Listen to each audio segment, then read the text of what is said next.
자, 오늘은 기독교 세계관 주제가 뭐냐? MBTI, 그 다음에 사주 운세입니다. 지난번에 그 MZ세대 얘기를 했죠. 여러분들 이 MZ세대가 가장 즐겨하는 게 그게 뭡니까? MBTI예요. MBTI. 웬만하면 이제 서로 이제 이렇게 소개팅을 하거나, 선을 보거나, 이렇게, 아니면 어쨌든 그냥 친구들끼리 이렇게 만나면은 상대방의 MBTI가 뭐냐, 그걸 물어요. 그래서, 이 사람이, 이런 성향이구나 하는 거를 이 MBTI로 다 미리 사전에 조사를 하는 거예요. 그래서, 이 사람은 나하고 맞는구나, 안 맞는구나. 그걸 한단 말이에요. 옛날에는 혈액형은 4가지고 MBTI는 14가지예요. 16가지, MBTI 14가지. 그 다음에, 근데 운세나 사주는 얼마냐면 51만 8,400이에요. 51만 8,400. 그러니까, MBTI가 운세하고 사주하고 게임이 안 되는 거예요. 그래서 그 전문가들이 무슨 얘기 하냐면, MBTI를 하면 반드시 운세와 사주 쪽으로 빠지게 돼 있다고 하더라고. 반드시 빠진대. 그러니까 우리가, 그러면은, 그러니까 지금 사람들이 그러면, 특히 MZ세대들이 왜 이런 그 MBTI나 사주나 운세에 빠지느냐, 뭐 때문에 빠지냐, 이유가 있을 거 아니에요. 뭐 때문에 빠지느냐, 뻔해요. 결혼은, 사업은, 학업, 장래, 진로, 전부 다 이런 차원에서, 그 다음에 이제 아까 얘기했지만 결혼을 할 때, 연애를 할 때 이 MBTI는 엄청나게 중요하답니다. 이게 무시 못할. 그래서 이 사람이 MBTI를 딱 당신이 MBTI가 뭐냐라고 제시를 하면 반드시 딱 결과 16가지 중에 성격 유형이라고요. 유형이라고. 그러면은 그게 또 쉽게 얘기하면 궁합의 원리를 해가지고 맞는 게 있고 안 맞는 게 있는 거예요. 그러니까 당신의 그 MBTI는 나하고는 안 맞는다. 그러니까 아예 그게 벌써 결정이 돼버리는 거예요. 그래가지고 어떤 사람은 MBTI를 몇 번씩 본대요. 몇 번씩. 왜냐하면 좀 사람들이 좋아하는 게 있고 또 안 좋아하는 게 있어요. 좋아하는 게 있고 안 좋아하는 게 있다고. 그 16가지 중에 조합을 해보면은 좀 더 좋은 거, 좀 나쁜 거. 그래서, 나쁜 그 MBTI 결과가 나오면은 굉장히 본인이 누구한테 이게 소개하기가 굉장히 두렵고 굉장히 싫고 부담스럽다는 거예요. 그렇다고 그걸 얘기를 안 하면은 더 의심을 받지. 이 사람이 안 좋구나. 근데 여러분 이게 당사자들한테는 굉장히 심각해요. 우리가 여러분 노인분들 중장년은 사주나 운세 중요하게 여겨요. 지금도. 그러면 이제 MZ세들이 이제 MBTI잖아요. 얘들이 중년에 가면 이제 반드시 사주 운세로 반드시 빠집니다. 근데 사주 운세는 아까 얘기했지만 확률적으로 무려 51만 8,400까지예요. 그러니까 이 운세 사주를 우리 한국 사람 같은 경우 절대 끊을 수 없는 이유가 뭐냐? 여기에 너무 많은, 쉽게 얘기하면 이런 거를 통해 가지고 자기 인생 진로, 결혼, 성격, 궁합, 인간관계, 미래, 결혼, 사업 이런 것들을 이 MZ세대들도 중요하게 여기는 거예요. 근데 그거를 걔들이 어떤 합리적으로, 논리적으로 뭔가 자신의 진짜 말 그대로 합리적으로 자기의 어떤 그 정확함, 자기의 하여튼 모든 걸 고려해서 나는 이래야 되겠구나. 나는 이쪽 길로 가야 되겠구나. 나는 어떤 사람을 만나야 되겠구나. 이게 아니라 이런 거를 통해 가지고 어떻게 보면 운에 맡기는 거예요. 같은 비슷한 서로 만나기 좋은 그 기질과 성향에 맞는 그런 걸 찾으려고 하는 거예요. 자, 여기서 우리가 알 수 있는 건 뭐 알 수 있습니까? 종교성을 알 수 있잖아요. 그러니까 인간은 어떤 세대, 앞으로 이제 MZ세대 말고 그 다음 세대가 또 오겠죠. 절대 종교성은 못 버립니다. 벌써 봐요. 왜 이 MBTI라는 게 1940년대 어떤 두 모녀가 어떤 그 성격 유형 이렇게 하다가 이제 이렇게 발전된 건데 그게 이제 우리나라에 와서는 굉장히 유난히 더 이게 어떤 사람 그 개인의 정체성을 드러내는 아주 중요한 요소 지표로 지금 삼는 특히 MZ세대는 이 MBTI는 필수예요, 필수. 자기 소개를 할 때 이게 반드시 들어가야 돼. 안 들어가면 그 사람은 이상한 사람이에요. 안 들어가면 이 사람은 뭔가 문제가 너무 많아서 이게 뭐 아예 그냥 16가지에도 안 나오는 사람, 16가지에서도 해당이 안 되는 그렇게 취급받을 수가 있어요. 그리고 어쨌든 좋거나 나쁘거나 16가지에 다 걸리게 돼 있어요. 걸리게 돼 있다고. 안 걸릴 수는 없어요. 그러면은 이제 나는 이런 성향이구나. 나는 이런 성향이라서 자기가 이런 성향이니까 나는 앞으로 사업, 결혼, 진로, 학업 뭐 이런 거를 어떻게 해야겠구나. 또 특히 인간관계를 어떻게 해야 되겠구나라고 이제 대충 자기 정체성을 확인하는 거예요. 확인한다고. 근데 이게 그냥 심심풀이 땅콩으로 하는 게 아니에요. 뭐 사주 카페 가가지고 뭐 재미로 친구들 같이 사주고 그런 정도 차원이 아니라 진짜 이런 걸 가지고 자기가 인생을 설계하고 조합하니까 문제가 되는 거예요. 근데 우리 기독교인들도 혹시 이런데 뭐 좀 빠질까 해서 좀 오늘 이제 미리 얘기를 하지만 물론 사람마다 각자 기질과 성향이라는 게 다 있긴 있어요. 뭐 그거를 분석하는 게 죄다, 미신이다 그런 건 아닌데 그런데 아까 얘기했잖아요.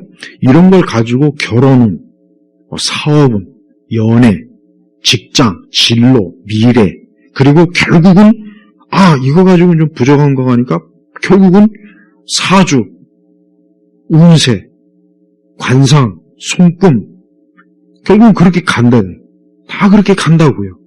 결국은 뭡니까? 사람이 결국은 미신, 결국은 비합리적이고 결국은 우리 조상들이 수천 년 동안 그 매였던 그런 거기에 또 매이는 거예요. 아니 젊은 세대들이 어떻게 그런 데 또 매일까? 이상하지 않습니까?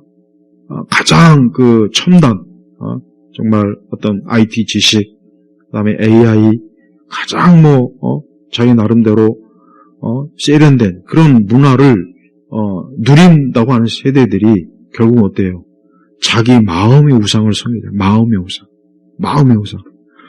우리가 성경에 잠언 16장 19절에는 사람이 마음으로 자기 일을 계획하나 그의 걸음을 인도하시는 이는 여호와시다 그랬어요. 그리고 또 성경에 뭐라니까 사람의 길은 여호와께 있다 그랬다고. 그리고 잠언서에는 하나님께서 사람의 가는 길을 주목하신다 그랬다. 지켜본다는 얘기예요. 뭔 얘기입니까? 인간의 인생의 길은 하나님에게 있다는 거예요. 하나님에게 있고 하나님의 인도하심에 있고 하나님의 뜻에 따라 되는 거예요. 결국은 사람이 하나님 말씀에 따라 살면 굳이 이런 MBTI니 특히 운세나 사주 이런 거에 매이지 않아도 되는 거예요. 노예가 되지 않아도 되는 거예요. 이런 거에 한번 매이기 시작하면은 여기에 매여서 그의 정신이나 그의 삶, 생활 습관 이런 것들을 어때요? 발전이 없어요. 나는 원래 이런 사람이야. 난 원래 MBTI에 이렇게밖에 안 나왔어. 난 이런 사람이야. 그럼 발전이 없는 거예요, 그거는. 여러분, 어떻게 인간이, 설령 사주 운세도 마찬가지예요. 어떻게 인간이 몇 가지, 심지어 몇십만 가지가 별거 없어요. 그런 거에 자기 인생을 딱 맡겨버린다는 게 이게 얼마나 무책임한 겁니까? 그러니까 이 동양 사회는, 우리 특히 한국 사회는 옛날부터 어때요? 좋은 면에서 발전성이 없잖아요. 그럼 맨날 남 뒤 따라가고 또 근거 없는 어떤 망상, 허상, 운세, 운빨 이런 거에 자기 인생을 맡겨버립니다. 그러면 그건 무책임한 거예요.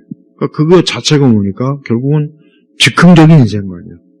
여러분 서양이 왜 기독교보다 우세한지 알아요? 서양이 기독교보다 그러니까 서양이 동양보다 우세한 건 다른 게 아닙니다. 기독교적인 합리주의적 사고방식 때문에 우세하게 된 거예요.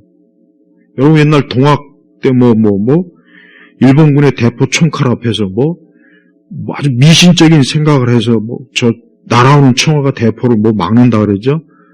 얼마나 험하고 무식한 생각입니까? 말도 안 되는, 근데 그걸 철저하게 믿었어요, 그들은. 근데 그걸 우습다고 여겨야겠죠. 그러면 지금 이 MBTI 의지에서 자기 정체성을 확인하는 건 우스운 게 아닌가요? 이것도 웃기는 일이라고요. 그러니까 난 그리스도인 중에 특히 우리 교회 다니는 젊은 세대들이 물론 재미로 나도 한번 MBTI 한번 조사해볼까 해서 할 수는 있겠지만, 그러나 제발 거기에 매이지 말고 그런 거 할 시간 있으면은 잠언 말씀이라도 열심히 읽고 시편, 성경의 말씀이 열심히 읽어요. 성경에는 사람을 인도하시는 건 하나님이에요. 우리가 기도하고 하나님의 말씀을 의지하고 하나님을 의지해서 우리의 인생을 살아나가는 거지. 운세, 사주, 우리 때는 혈액형, 무슨 O형이면 너는 성격이 어떻고 선택이. 이것도 굉장히 미신적으로 유행했다고요. 거기에 확장해가지고 이젠 이런 MBTI 거기서 더 한 발자국 나가면은 사주 운세. 자, 이게 다 뭡니까? 육의 생각이에요. 육의 생각. 이게 다 미신적인 거예요. 이게 다 뭡니까? 어리석은 거예요. 성경은 그걸 바로 어리석다고 한 거예요. 사람이 하나님의 인도함을 받고 자기 인생의 길을 가야 되는데 그렇지 않고 이와 같은 것에 자기 인생을 맡겨서 내가 앞으로 이럴 것이다. 나는 이렇다. 이거는 너무 참 무책임하고 안타깝고 어리석은 생각이라는 거예요. 이런 데 매이는 게 바로 뭡니까? 이게 바로 마귀의 종노릇하는 겁니다. 이게 마귀의 종노릇하는 거예요. 여러분 참 안타까운데 왜 젊은 사람들이 좀 더 발전성 있는 그러한 생각을 못하고 역시 그들도 어쩔 수 없이 내 인생이 불확실해. 내가 앞으로 어떻게 살아야지? 내가 누구하고 결혼해야지? 내 앞으로 좀 학교를 어디로 가야지? 나 앞으로 인생 그래요. 그런 생각은 당연히 하겠죠. 근데 그들도 별 수 없잖아요. 이거 어렵다. 이거 한번 사주 운세나 봐볼까? 이거 심지어는 이제 AI나 카카오에서도 이제 이런 비슷한 이런 MBTI 형태 비슷한 것들을 해서 성격 조합을 해가지고 봐주는 그런 기술이 지금 이제 앞으로 속속들이 나온다고 합니다. 봐요. 인간은 별 수 없는 거예요. 제 아무리 잘난 사람도 어쩔 수 없는 거라고. 인간의 한계예요. 맞아요. 그건 맞는 거예요. 그런데 문제는 하나님에게 사람이 자기 인생을 맡기는 거하고 이런 거에 자기 인생을 맡기는 거하고는 그게 바로 천국과 지옥이라는 거예요. 사람이 왜 종노릇합니까? 죄의 종노릇 한다는 얘기가 바로 이런 것 때문에 그러는 거예요. 그러니까 제발 이런 거에 제발 맡기지 마요. 여기서 여러분 내가 성경의 인물들을 가만히 보니까 성경의 인물들 중에 좋은 성격, 좋은 기질을 가진 사람 없는 것 같아요. 내가 가만히 보니까. 이 사람들 우리 성경의 아브라함, 이삭, 야곱 다 보면은 그렇게 썩 좋은 기질, 좋은 인격 같지는 않아요. 내가 볼 때는. 그런데 하나님은 그들을 하나님의 사람으로 다듬어가고 이끌어내시잖아요.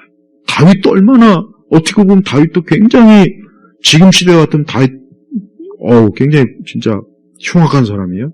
다윗도 마찬가지고 베드로도 얼마나 허언증 있는 사람이고. 그러니까 봐요. 성경의 인물들 중에 누구 한 사람 완전한 사람이 있습니까? 한 사람도 없어요. 너무 허물도 많고 심지어는 이렇게 해도 되나 싶을 정도의 사람도 있어요. 근데 중요한 건 뭡니까? 하나님께서 그들을 붙잡잖아요. 그들을 하나님께서 인도하잖아요. 그들이 하나님을 알고 하나님을 의지하잖아요. 이게 중요한 거라고요. 그러니까 제발 우리 MZ세대들도 마찬가지고 모든 세대 사람들이 인간은 어쩔 수 없다. 내가 아무리 사주 관상이 잘 나오고 MBTI 결과가 내가 좋아하는 기질이 조합이 되고 내가 아무리 해도 그것 가지고는 아무것도 안 된다는 걸 좀 깨달아야 돼요. 근데 여기에 매여 있어. 학생들도 요즘 MBTI 엄청 유행하더만 진짜. 이게 보통의 이상이 위상이라고. 그래서 AI MBTI 이제 곧 나온답니다. 그러면 너나 나나 이제 거기 가서 이제 또 내 정체성을 확인하려고 할 거 아닙니까? 봐요. 사람이 최첨단 기술과 테크닉을 가지고 있지만 기껏 한다는 게 뭡니까? 결국은 자기 우상을 만드는 것밖에 못하잖아요. 봐요. 그런데 우리가 하나님 말씀 무시하고 세상에 기술과 지식이 대단해? 대단하긴 뭘 대단합니까? 기껏 해봐야 우상을 더 좀 세련되게 만드는 것뿐인데. 그런데 자기 인생을 걸지 말고 살아계신 하나님 앞에 나오세요. 인격적인 하나님.